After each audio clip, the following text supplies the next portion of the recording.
Okay. Today is Rosh Chodesh, Iyar, the second day of Rosh Chodesh, the first day of the month of Iyar, May 9th. We're going to start with counting the Sphira. Hayoim, Shisha, Asar, Yoim, Shehem, Shnei, Shavuos, Shnei, Yomim, La'omer. Today is 16 days, which is 2 weeks and 2 days as we count down to Shavuos of the Omer. Okay. Where are we here, guys? Here we go in the Tanya, page 77. That's a good number. 77. There are two categories of loving Hashem. That of my soul and that a Jew feels upon realizing that God is his true life. And then there's like a son who loves his father. So one is you go outside, you're like, oh, I'm so happy to be alive. I'll give anything for life. And the other one is that you want to give nachas to your father. Even though they are an inheritance from our forefathers, it comes naturally to us. So too the fear that we have, it also comes through an inheritance.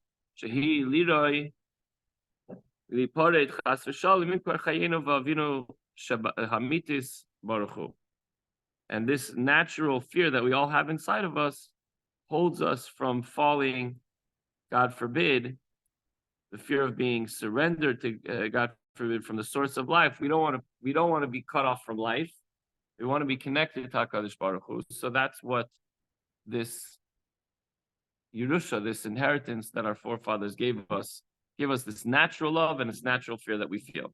So when one feels that Hashem is the true source of life, he will fear to transgress. He doesn't want to become separated from its source. Not so much that he fears punishment. He fears separation from godliness in any possible way. The feeling of Hashem being one's true father will also keep one from sinning, since he does not want to be torn away from his father. Although both the above mentioned degrees of love and fear are instinctively found within the Jew, nevertheless, they're not natural fears. They're not natural fear and love unless they have been in the mind and thought alone and in the latency of the heart. So let's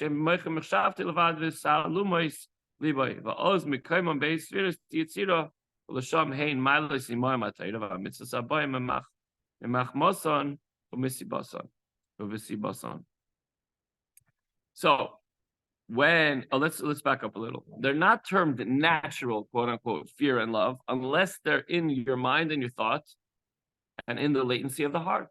So if it's automatic, then it's natural. But if we have to work on it, then it's not natural. It's something that we thought about and we worked on through a process. So then they're placed in the 10 spheres of Yitzhak, the place and the level of the natural emotions to where they rise up with them. They raise up with them the Torah mitzvahs of which they've been inspired and caused. Again, let's read that again. These levels of love are the cause of the performance of one's Torah mitzvahs, for their result from the portrayal of this love in his mind. So when we learn, when we daven, when we do a mitzvah, and we think how we want to bring nachas to Avinu Shabbat our Father in heaven, that's one way of loving Hashem. The other way is cherishing life. If your stepson in the hospital, you're worried about his life. He's worried about his own life. That's the way we should love Hashem, the way we worry about ourselves. But that doesn't seem like a natural love. That seems like a love based on something. Natural would seem something that, you have brown color hair, you have a certain color eyes, you have a certain, you know what I mean? So that's something that comes in the genes, let's say. It might be a better example. A certain way that you act, a certain way that you think. But this doesn't seem like a natural love. And when the 2 degrees of love are in a manifest state in the heart as a result of the contemplation, then they are called in the Zayar, Rusa Deliba, the heart's desire, a more exalted love than a natural love. So it's not a natural love, it's the heart's desire. So why does it call it a natural love? And in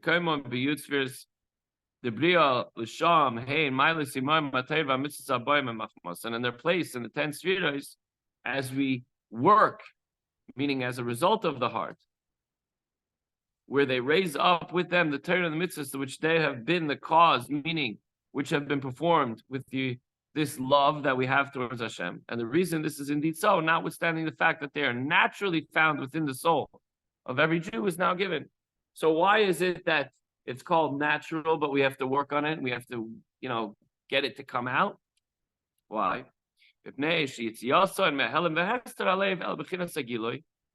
For their emergence when they come from the hidden part of the heart, the concealed part of the heart, to a state of revelation where you feel the love. It comes through the level of das. It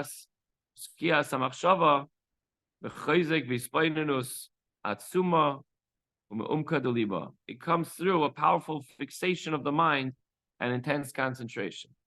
So you know what das is, right? Because you have Chachma is an idea. Oh, I want to love Hashem. How do I love Hashem? So you think about it. And then das, you do it. It becomes one with you. Now you know. Now you're expressing it. So it doesn't mean that das is the starting point. When you love Hashem through contemplation or through thinking about all the great things that He does or wanting to give Him nachas, that's not where it started. It already started with the natural feeling of love that's hidden inside your heart. And then you bring it out. So when you bring it out, it comes out from the natural love that you already have.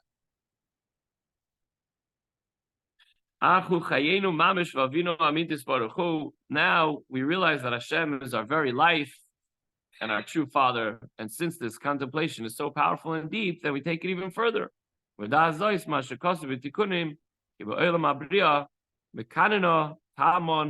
Ima ilah shehi ispainus haispainus be'oresaif chaya chayim baruchu k'mayim elio bina liba ba halev maven.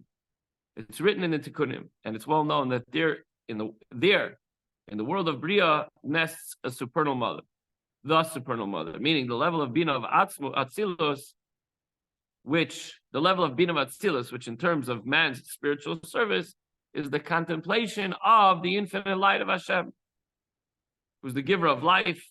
And this is in accordance with the teaching of Eliyahu in Tikkunei Zohar, the beginning of Pasuk Eliyahu. It says in the Pasuk, Bina is the heart, and with it, the heart understands. That means to say that the meditation and understanding takes place in the mind, which illuminates the heart. So that's what I was saying before, that Chachma, this idea, I want to love Hashem. Bina is when you think about it. You have to think about it in your mind. And where does the mind? The mind gives from the understanding to the emotion in order to love. So since the contemplation of godliness is related to the world of Bria, the world which is illuminated by Bina of Atzilos, it follows that the various forms of love which are revealed through such contemplation have their place in that world as well. And it is there that they elevate one's Torah mitzvahs. Now, since these two kinds of love possesses all these qualities, it would seem that they should suffice, and love born wholly of intellect is superfluous. It should come from emotion, it should come naturally. Nevertheless, furthermore, Ella Shabeis Bechinas Avos, Ahavos, Elo, and Eskoris El, and Klulos Min. Bechinas avaraba ugedolim ula delchilu rechim asichlim asher ava nikreis leil b'shem avas olam. Furthermore, these two categories of love that have been referred to above as the love of my soul and the love of like a son. Okay, so the love that I want to live and the love that I want to give nachas, incorporate a quality of love which is greater and more sublime than intellectual fear and love. How? The kind that results in the love termed avasolim. These two kinds of love also partake of the quality of avaraba, which is loftier than avasolim. So take avaraba, great love, intense love of delight that we have in Hashem, as a father has a delight in his child, or as you desire to keep yourself alive. You don't look at it like a delight, but the fact that I'm living and I'm enjoying life, that comes first. Everything else comes secondary. That's a natural thing. So that's taka higher. But avas olam is more enduring and it lasts forever. So we really need both. We tend to focus on this avas olam to keep it going for a consistent, ongoing basis. But then while we're enraptured in this mission of constantly striving to bring nachas to Hashem, once in a while we have a nesurusa, we have like an awakening, and we just love Hashem with all our might and all our heart and all our soul. Not in that order, because all our might comes last. And then we love Hashem from the essence of and the depths of our being to the essence of who Hashem is, meaning the essence of God, whatever that means. The takeaway for today is you love life and you love your Father. You fear separating from your life and you fear separation from your Father. So we make this feeling real about God. God who is your life and who is your Father. What we do is we contemplate and we delve deeply on how Hashem is our life and our Father. And after that, love and fear will follow. So we start with that Bina Lahavin to really think it through and meditate on it. And then Dasa becomes a part of us. And then throughout our day, we have love and fear of Hashem. Again, the more we work on this and the more we use those muscles and practice over and over and over, we realize that this thing, loving and fearing Hashem, adding wings to our Avodas Hashem, to the mitzvahs that we do, is very close to you. In your mouth and in your heart, you may do it. All we have to do is just do it. We have to put our mind to it, and we have to practice, and we have to repeat. Rinse, wash, repeat over and over and over. On that note, I want to dedicate this learning to the Refuah Shalema of David's stepson. His name is again Kalman. Yirmiyahu Kalman ben Etel Chaya. You should have a Refuah Shalema. Everyone have a wonderful Chodesh. Chodesh Iyar. Iyar is Ani Hashem Refecha. Hashem should bring all of those that need healing, should be completely healed, along with the entire world that needs healing right now. Coming a Mashiach to Kingdom of Healing.